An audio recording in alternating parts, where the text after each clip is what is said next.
pardon, le temps de finir avec mademoiselle Patricia. Merci. Merci. Voilà. Quelle bonne nouvelle et c'est quoi le message que vous nous amenez sur ce plateau? Bon, juste dire que l'agence LM organise une soirée qu'on a nommée le G14. L'agence, c'est une agence d'artistes. Quand on voit artistes cinématographiques, danseurs, chanteurs, tout ça. La soirée va se tenir à l'hôtel BM, juste derrière Maïsaf, ex-Maïsaf. C'est samedi 2 août. Alors, au programme, nous aurons la projection de notre nouvelle série. On aura... Puisque vous parlez de la série et vous en êtes à la quantième, comme ça? La série, maintenant, c'est la 12e épisode, mais c'est pas encore projeté à la télé. Hein. Ah, c'est le 2e épisode. Alors, c'est pas encore à la télé? Non, mais pas vous, encore. Vous suivez ça chez vous à la maison, à la télé, on n'a pas encore fini. Donc c'est encore en préparation. Oui. Et les gens qui vont venir vont avoir ils vont déguster, ils vont déguster un tout petit peu. Qu'est-ce qu'on a fait? Le titre de la série, c'est Ça fait mal. Ça fait mal? Oui. Et vous parlez de quoi donc ça fait mal? Bon, de toute chose qui fait mal, l'amour fait mal. Quand on t'escroque là, ça fait mal, non? Ouais. Venez, vous allez découvrir. Pas grand chose à dire. Ça, c'est une invitation cordiale. Une invitation, vraiment. J'invite tout le monde qui aime bien. C'est une façon de soutenir les jeunes artistes. Ok. Oui, parce qu'au Congo, là, on est un peu délaissé. Oui, merci. Donnez votre numéro de contact rapidement. Ok.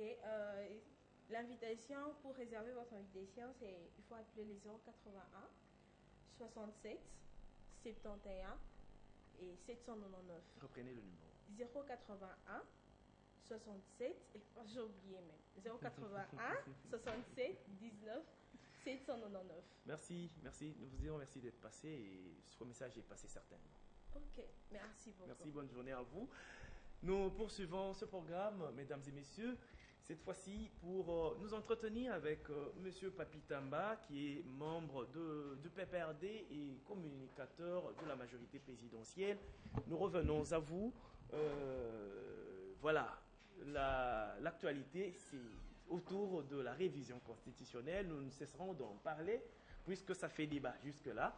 Et vous êtes sans ignorer que l'Église catholique, à travers cette commission diocésaine, a organisé la 22e semaine des intellectuels catholiques qui ont échangé autour de la révision constitutionnelle pendant près d'une semaine à Notre-Dame du Congo, à la cathédrale.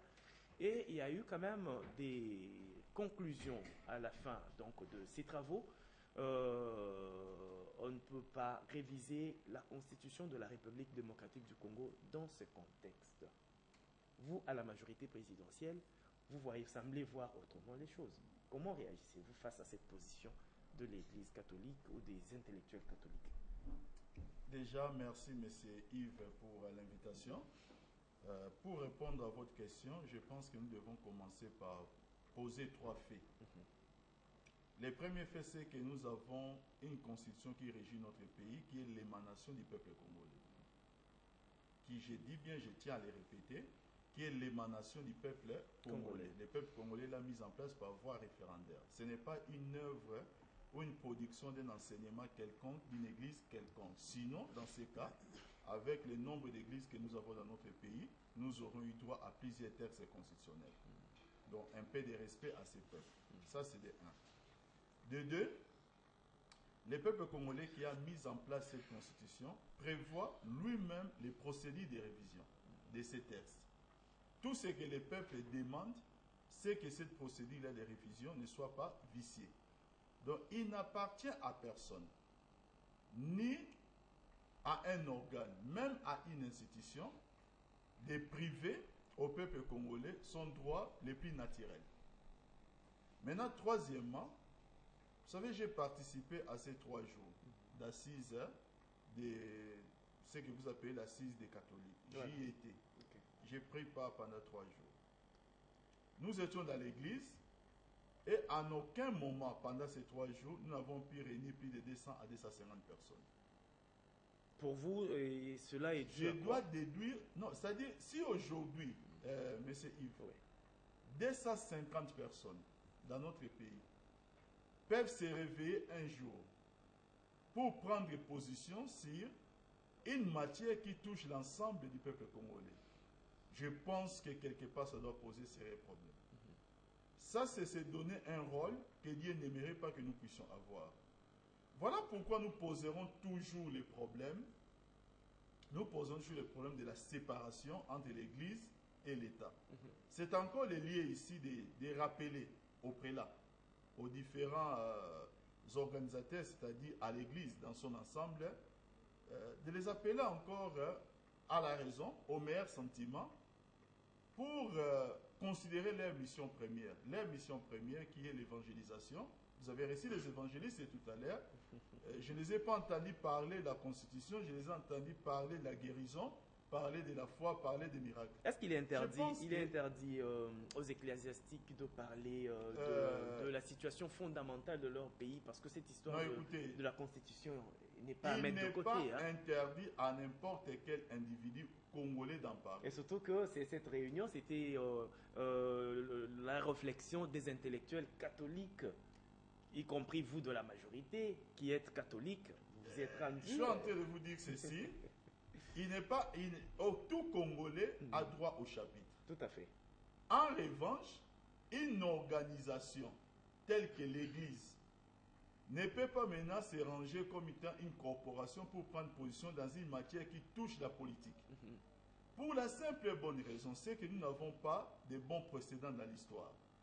Ce n'est pas pour rien des pays comme la France, depuis le XXe siècle, au tout début, en 1905 déjà, ils avaient déjà consacré ces principes dans leur constitution pour parler de la séparation nette entre l'Église et l'État. Parce que malheureusement, nous avons assisté à des effets pervers. Maintenant, aujourd'hui, M. Yves, moi qui suis simple communicateur de la majorité, je pense que j'ai une certaine révérence que je dois donner à certains prélats catholiques par rapport à leur rang. Mais si maintenant ils veulent descendre de leur perchoir pour me rejoindre à mon petit niveau et entrer dans un débat politicien, dans ces cas, qu'ils acceptent, que j'accepte leurs coups, mais qu'ils acceptent aussi les miens. Et je pense que si... Non, mais parce que nous parlons maintenant comme des adversaires. Voilà. Et je n'aimerais pas arriver à ce niveau-là. Okay. Alors, pour ne pas arriver à ce niveau-là, nous disons à l'Église catholique qu'il laisse les affaires de l'État se gérer en dehors ou en marge de l'Église. On ne va quand même pas parler de l'ingérence. Parce que, non, je suis en train de vous dire ceci. Oui. Je me positionne d'abord en peuple, moi, je trouve cela comme étant une insulte à notre mémoire collective. Okay. Lorsque nous disons, nous disons que nous mettons en place une constitution, et comme l'a rappelé le président Minaku, que l'article 218 consacre clairement la procédure ainsi que le contenu de ce qui devrait être la matière de la révision de la Constitution de notre pays. C'est nous qui le disons, le peuple congolais. Il n'appartient pas à 250 personnes, intellectuels soient-ils. Il ne leur appartient pas, catholiques soient-ils encore, de réfléchir sur un sujet pour, à la fin, prendre une position qui elle-même violerait déjà les prescrits de notre propre Constitution. Moi, je pense que c'est jeter les papiers dans la mare. Malheureusement, dans notre pays, nous avons assisté à ce genre de spectacle plusieurs fois. Je pense qu'après la victoire de nos FARDC, après l'unité nationale que nous sommes en train de consolider davantage, après la cohésion nationale, l'idée lancée par les chefs de l'État, après Bukangalonzo, qui marque bien entendu les pas vers, bien entendu... la résolution du ventre congolais. Voilà. Je pense qu'aujourd'hui, le débat devait se consacrer ailleurs. On est à l'église, parlons de la parole de Dieu pour parler de la guérison. Voilà. Comme les évangélistes qui ont été... Mais l'autre préoccupation, c'est autour du processus électoral, avec le calendrier rendu public par le président Malou Malou, l'abbé Apollinaire Malou Malou, et on parle d'un calendrier consensuel, c'est que la majorité ne veut pas entendre. Et puis les élections au suffrage universel, au suffrage direct plutôt qu'indirect, peut-être que c'est que vous êtes en train de soutenir. Vous savez, il y a une question encore que nous devons nous poser aujourd'hui. Parce que les gens nous accusent de vouloir changer les règles du jeu. Pendant le jeu. Pendant les jeux. Voilà. C'est ce qu'on nous dit. Mais voilà. En réalité, ces gens semblent être des pharisiens. Ce que nous disons, c'est dans les jeux et c'est une règle reconnue dans la Constitution. C'est-à-dire quoi? Il y a une certaine indépendance reconnue à la CENI qui peut réfléchir pour assainir l'ordre électoral et en amont qui peut prendre des conseils, recueillir des avis, mais pour que personne ne puisse interférer à leurs décisions. Les faire, c'est de chercher maintenant à changer les règles du jeu. C'est pourquoi je dis c'est jouer au jeu des pharisiens. Parce qu'ils sont catholiques. Je peux leur rappeler un principe biblique. Je pense qu'une fois on a accusé le Christ de chasser les démons par Belzébul. Le Christ leur a répondu que si moi je chasse les démons par Belzébul, et vous, par qui les chassez-vous? C'est pourquoi vos propres fils seront vos juges. Ce qui voudrait dire quoi? Il ne faudrait pas qu'on nous accuse ou qu'on impute sur nous des faits pour lesquels eux-mêmes ils tombent dans les panneaux. C'est-à-dire leurs péchés ne nous intéressent pas. Pour que leurs propres péchés qu'ils puissent maintenant nous les attribuer. Nous ne changeons pas les règles du jeu et nous ne voudrons pas aussi qu'on puisse les changer. Donc ils sont en plein dans ces péchés. Parce que qu'y a-t-il à opposer ou à reprocher à la majorité par rapport aux différentes prises de position de la majorité et surtout par rapport au point de presse du président Minakou qui a au moins fixé les grandes lignes. Mais pourquoi la majorité s'oppose-t-elle contre l'idée de mettre en place un calendrier électoral consensuel? On doit prendre la décision de l'abbé Malumalu comme les paroles de l'évangile qui ne doivent pas connaître de modification alors que ça doit s'adapter aux réalités. La majorité ne s'oppose pas. La majorité ne s'oppose pas. Elle soutient. La majorité ne fait pas une politique de fixation. La majorité veut assainir les cycles électoraux de notre pays. Parce que tenez, monsieur Yves, aujourd'hui, nous tendons vers un troisième mandat présidentiel et législatif, alors qu'on n'a pas encore organisé une seule élection locale dans notre pays. C'est un péché contre notre propre constitution, un péché contre la décentralisation. Très bien. La majorité dit que nous soutenons le calendrier de la CENI parce que, après tout, les gens au niveau local, tels que moi au niveau de ma commune, j'ai aussi besoin de m'identifier à notre bourgmestre, qui soit aussi élu. Ça, c'est de 1.